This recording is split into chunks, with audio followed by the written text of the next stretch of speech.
I don't regret one day spending as much time with my kids and my wife.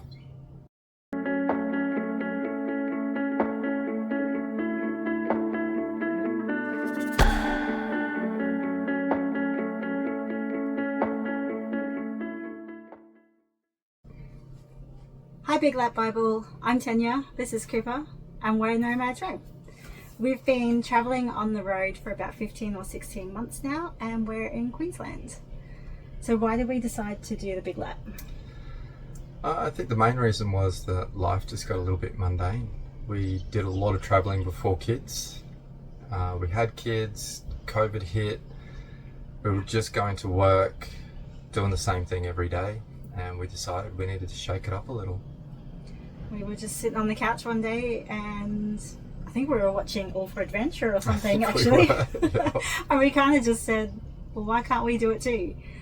So we looked on Marketplace and found a van, and that was it. Yeah, I think about 2 days later we owned it. How did you prepare? What did you do before, or what didn't you think about before leaving? We originally didn't set out to sell our house. That wasn't in the plan. We were going to come back to it. Yeah, we were planning on going back to Alice and resuming our life. But before we decided to go, that all changed. So we sold the house, put the money in the bank, and we've been travelling on our savings while working. I think that leaving Alice was harder than we thought it was going to be. It changed a lot along the way. I think every second week in the lead up to leaving for the Big Lap, our minds changed a lot. Do we stay? Do we go? Do we come back? Do we keep our jobs? Do we sell the house? It changed a lot. Yeah, it was very hard waving goodbye to our friends and everyone, the family that we had there. Yeah, that was the hardest thing that we didn't really think about was going to be as hard. It all seemed exciting at first, and it was. And then there was a lot of tears. Yeah, reality kicked in. That we weren't coming back. Our setup. Tell us about your setup. So we have a 17-foot Avan pop top that we picked up in Alice Springs. It had nothing in it that we wanted to keep, which was great. There are 2 single beds and 2 couches. We took out one of the couches and put in double bunks for our children. And we turned the bed into an east-west style bed. Very lucky that Tanya's dad is a boilermaker and fabricator. He upgraded all the suspension for us, redid all the chassis, made everything underneath the van very solid and secure. So that was a big help, having that 35 years of experience. Yeah. Everything on the inside of the van was just YouTube videos. Yeah. I had to work it out. We did the best we could. We're not tradies. We've never renovated anything. We honestly had this really naive thoughts about what caravan life was. We didn't know that there was these massive caravan companies. No. We had no idea, living in little old Alice Springs where you've got like 2 car yards, that these massive caravans even existed. So when we were looking at a caravan and this tiny little thing came up, we thought that that was what everyone was going to be travelling in. We thought we had the big caravan. I guess we've always done swags or tents or rooftops. This was like a luxury liner. Very much so. We thought it was very suave. We had no idea that you could put a washing machine in a caravan. No idea. No idea. Looking back now, it got us through. It has gotten us through, and we've made do. Yeah. But an ensuite would have been much definitely appreciated a fair few times along the way. But it hasn't stopped us at all. No, we've gone to every place that every other caravan has gone to. Yeah. And we parked right next to them. They're not sure how we got there, but we did. And we've done all the adventures that we've wanted to do. Yeah. It just looks a little different. Yeah. So yeah, how did you choose the right van? Marketplace. It chose us. Within a day. It literally chose us. It was good actually not having to think about it. There was no choice. There was no let's go see about the layout or what colours we wanted. It was no Bunnings. Lots of Bunnings. Lots and lots of Bunnings trips and hard work and late nights. It kind of took the stress out because we weren't staying up late at night looking for what was perfect and what we could get, Yeah. this was it. It was it. Where to stay? What kind of camps do you stay at? Van parks or free parks? Both. Both. We've stayed a bit of everywhere. My favourite place to stay is probably farm stays or station stays. Yeah, especially with the kids, something that they can do, feeding the animals, those kinds of things they love to do. Yeah. They usually come with facilities as well, which is helpful for us. Yeah. But gives us, it's sort of like that halfway road between a caravan park, but that bit of freedom, almost like your free camping. And it brings in people that are like-minded travellers, not just vacationers. Yeah, that's right. Yeah. In saying that, though, caravan parks have been great with playgrounds. Yeah. With small kids, playgrounds has been amazing. Yeah. When the boys just need to socialise and we've been off-grid or built up areas, it's nice to give them some downtime on a jumping pillow. How do we find the best camps? Me. I just guessed that. I actually use Instagram a lot, so the community that you build on Instagram is really helpful because people are going either in the same direction as you and they're ahead of you, or they've already been there months ago, so you can catch up with people and see what they loved or didn't recommend. I do use the Big Lap Bible. That's been fantastic for the free camps or paid camps part in it and finding what's going to be ahead of time, so that's really useful. And sometimes we use wiki camps. Yeah, on occasion. But probably Instagram and Big Lap have been the most helpful. Yeah, Google doesn't tell you all the caravan parks. I think Google's a waste of time. Yeah, it tells you the paid caravan parks, and that's about it. Yeah. Best spot so far? James Price, for me. James Price Point? Yeah. Yeah. Absolutely stunning. We've completed the WA side, we should say. Yeah. We're fresh onto the East Coast. Yeah, we did South Australia as well. Yeah, not too much. Not as much as WA. We spent 6 months in WA. So you like James Price Point? Loved it. And I'm way down the other end, and I loved the free camp at Membinup Beach, camping on the beach between the river and the ocean. That was beautiful. So. Yeah. Advice for future lappers about caravan parks and camps. School holidays. You've got to watch and plan for your school holidays. Oh, yeah. We don't think that you should plan too far ahead because sometimes you'll miss out on being able to stay longer in a place that you love. Yeah, if you book something, it means you have to go there. As where the way we've been doing it, if we like it, we just ring them up and say we want to stay a couple more days. Yeah, we can usually shuffle around, or we'll find a free camp nearby. It's usually not too hard to stay in the area. We did that in Broome a lot. We went out and free camped and then came back, and we ended up staying there for 3 weeks because we loved it so much. But if we had booked further down, we wouldn't have been able to do that. No. In saying that, we weren't determined to see places like Exmouth. It wasn't big on our... That wasn't huge on our bucket list. So we didn't have pre-booked places like Yeah. that we had to have deadlines by. So everyone's a bit different like that. Yeah. And yeah, your school holidays, it's a completely different vibe in caravan parks at school holiday time. We don't recommend being in the popular areas at those times. Take 2 weeks out, go inland, go somewhere less popular, or stay with family, because you'll end up with very noisy caravan parks. You get mixed with travellers and people that are just on holidays, and the people that are on holidays, their kids are generally out having fun until very late at night, which is perfect for them because that's exactly the holiday they want. But when you're travelling all the time, you're keeping your routines. Yeah. Our kids have bedtimes and morning routines, and we try not to hang around the caravan park at those times. Yeah, as much as possible. Yeah, but we understand too that that's people's holidays. Yeah. Realities of van life. Something you didn't know before you left. That's a tricky one. I think we knew van life was going to be adventurous and fun and lots of hiking and swimming. Yeah. But you've got to remember that not every day is a new adventure. Yeah. Sometimes you just got to go to Coles, or you've got to do your washing. You've got to have those down days as well. Yeah, you will burn out if you're just constantly on adventures. Yeah. Yeah. Or you'll run out of food. Yeah. Some days things break. You're spending the whole time at Super Cheap and Bunnings or Bush Mechanic days. Or researching a part that you need to find or get imported into the country in some cases. Yeah. Air conditioning. Yeah. And the weather, the weather's not always going to be on your side. There's not always going to be sunny days, and you're going to be stuck in your caravan.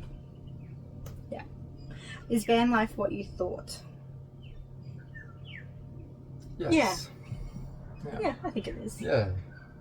The adventures that you get to go on, those memories will last a lifetime. Yeah. I don't regret one day spending as much time with my kids and my wife as we have. I will never ever forget this. Yeah, it's been phenomenal. Even the hard days don't outweigh to a point where you think, oh, I'm just going to throw it all in and go get a house. Yeah. Yeah. The possibility that the next day is going to be amazing is every day. I love that we don't own stuff. Like, everything we own is in this van. Yeah. It's so refreshing. Your favourite thing about travel?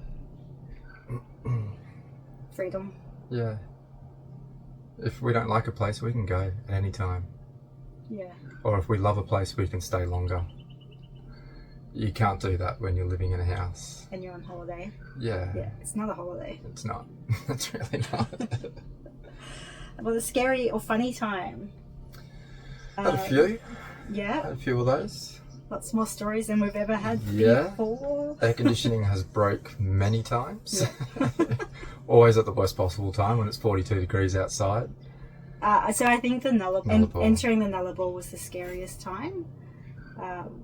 We were going west to east, and for some reason Google Maps took us on this in-between road. We didn't even know it was there Yeah. or that it was a dirt road to start with. We've done plenty of dirt roads, we just weren't prepared to do this one. Yeah, so we were kind of too far into it to turn around, and was our tyre blew on the car. Yeah, tyre blew. There was a heat wave in WA. There was fires. Lots of fires. And we didn't realise that the road that we were on had closed while we were on it. So we'd seen some fire trucks coming down, and they did stop to tell us But the road had that closed. the road had closed. And why were we on it? So Yeah. they did say that if we were still on it in the next 24 hours when they were coming back, they would come and help us, but nobody had time to stop and help us because everyone was going to go fight the fire. Yeah. But in the meantime... We're stuck on the side of the road. Couldn't get the tyre off. I think the thing that was lucky is that we had our generator with us. Yeah. We had our Starlink. So we had communication to the outside world if we needed it. We could also keep the boys comfortable. Yeah. But that was 6 or 7 hours on the side of the road before another traveller just happened to come past. Yeah. And we were usually so lucky. We just had everything against us because our insurance had run out That day. And we just thought, oh, we'll do it when we get to the next town and we've got reception, we'll stop and do our insurance. And then the lock? Yeah, so one particular tool was meant to be in the tool container, but we'd only just bought this car and it wasn't in there. We didn't know we were going down a dirt road, so all the cars were stacked against us at that point. Yeah, we parked we broke down Right next to a beehive. Then the bees got into the caravan and into the car. Yeah. And then this man and his wife pulled just started their travels. They were about to run out of fuel. Yeah. We had plenty of fuel. They didn't know where they were going. We had internet, and he had the tool that we needed to get the wheels off. It was fate. Yeah. It was just everybody got everything they needed and was off that road so safely. Yeah. So 7 hours later we were in Norseman. in Norseman, and we arrived to a massive storm. Yeah, and didn't even see a fire. The fire had ripped through, and we were had. lucky. We were probably lucky that we were stopped.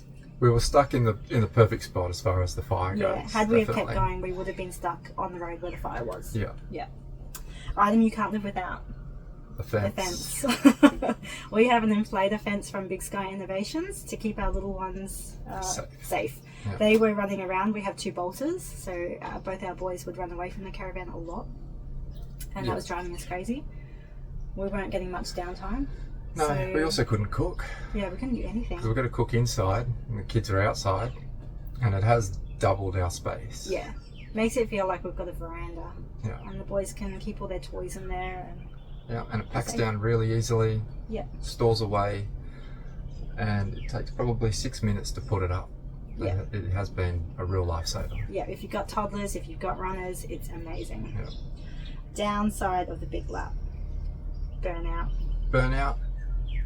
And I think we're not quite there yet, but when we stop, what that's going to look like. Yeah. Going from a high of new adventures every day to going back to work. Yeah. I'm not sure how that's gonna take. I get that. Yeah. Every time I think of like, oh no, what are we gonna do? What life are we gonna have? Yeah. Yeah. Budget. What was our financial plan? So we had a lot of savings before we started. Tanya was on maternity leave, so her job was always back in Alice Springs if she needed it. So we used savings. We've also stopped and worked for a few months. Daddy daycare. Yeah. I'm a nurse. So yeah, we decided we needed a break from travelling, and we pulled back into Alice Springs. I picked up my job for 3 months, and it just gave us a bit of downtime to do repairs and have a bit of reprieve from the travels. Yeah. The pack up and set up constantly does kind of weigh you down after a while. Yeah. So financially it was a good move just to go back, top up the bank accounts in a place that we already called home. Yeah. And we were familiar with everything, and then we've only been back on the road for 1 month or 6 weeks. 6 weeks, I think. Yeah. What is our cost breakdown per week? If you're staying in caravan parks, it's about $350 a week. Yeah. Roughly, if you shop around. Fuel depends a lot on how far you're traveling. Some weeks it might be $100. Other weeks, when we've done big adventures, it can be a couple of $100.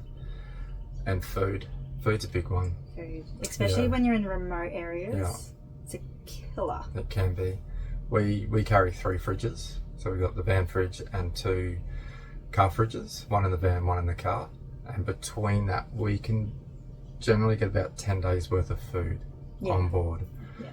So we try to shop at Coles and Woolworths because obviously they've got the cheapest food, and stay away from the corner stores where possible.